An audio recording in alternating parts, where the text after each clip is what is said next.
Good morning guys, narito tayo sa kabilang area lot 9. Tingnan natin yung mga alaga nila ritong mga pato, bibi, dami. Ayan no. Dami nila oh. Ayan no. Ayan guys, oh, dami. Ayan ang mga alaga nila dito. May sariling tubig silang ano, mga nabasa. Ayaw sumilong. Ayan. Dami na. At meron din pati ditong mga baboy. Dami nila oh. Dami oh. Yung guys, oh, dami yan. Mga bibi. Yan. Shoutout nga pala kay Master Ulia Vlogs sa ating samahan na nasa YouTuber. Siya nga palang nag-promote sa akin bilang isang YouTuber din. Shoutout sa iyo, Mr. Ulia Vlog. At andito yung ibang alaga niya, ano, maraming manok. Narito ang ating kambing.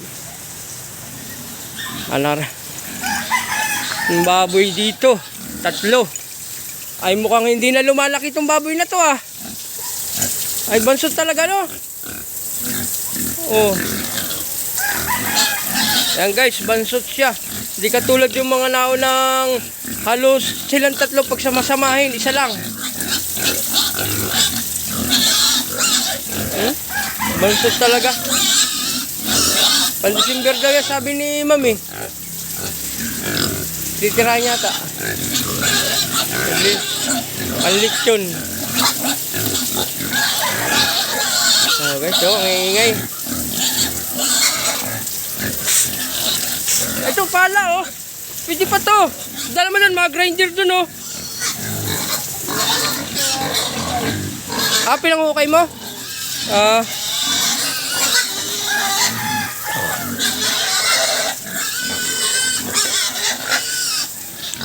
Guys, bisitahin natin ang tabing dagat at tayo naman ay mahaba pang oras at pagdating naman natin doon, tayo naman ang magbabahog ng mga alaga natin. Saglit tayo sa tabing dagat mga guys, at para makita ninyo ang ganda ng didevelopin na resort dito. Excuse nyo ha. Ayan guys, oo. Ito ang didevelopin na resort. Yan guys. Ito naman ninyo yan oh. Oh, may tao nga doon.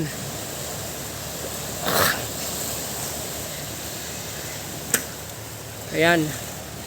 Ayan nga guys, yung nakikita natin yan. Yan nga pala ang Baluti at saka Real Quezon. Lakihan natin ng konti para makita. Ay, nakita naman pala yan. Yan ang Baluti at yun naman ang Ungos, Real Quezon. Ayan, kita naman yan, dinahikan yan. Medyo maliit nga lang ang kuha ko, gawa ng para makita nyo lahat.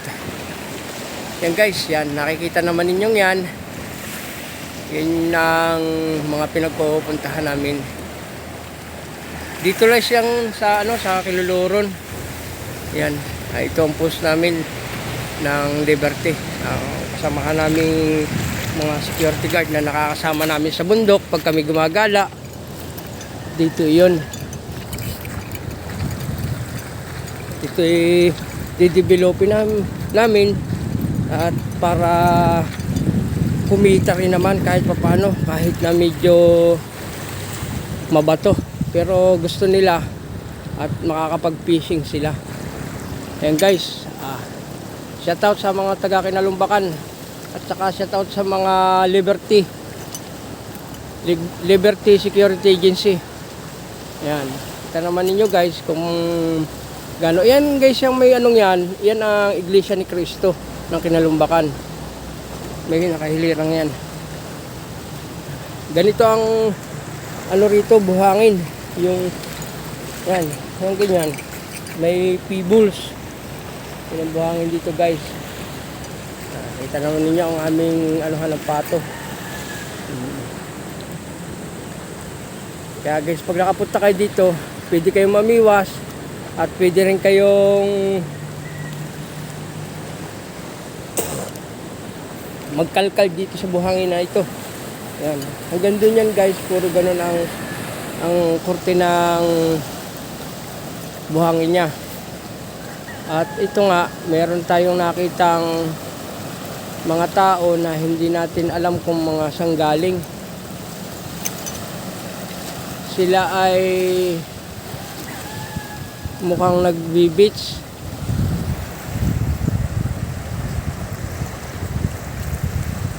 Yung mga ito. Ayan, papunta rito, palapit sa atin. Mukhang nakita sila ng mga ng security guard natin. At nababalaan na bawal pasukin.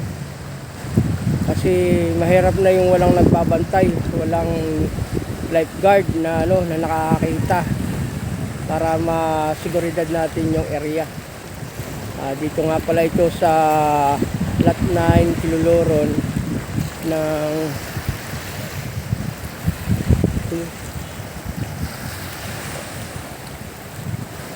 ayan, nakita ng dito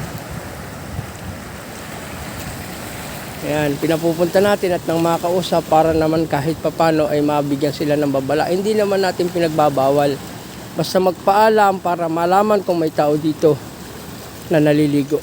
Ganun lang naman guys dito sa amin, hindi kami nagbabawal. Lahat pare-pare, patay-patay tayo dito. Wala kaming pinagbabawal na bawal pasukin kahit ito'y private property. Sige guys, at hanggang dito lang at magandang umaga sa inyong lahat. Bye bye.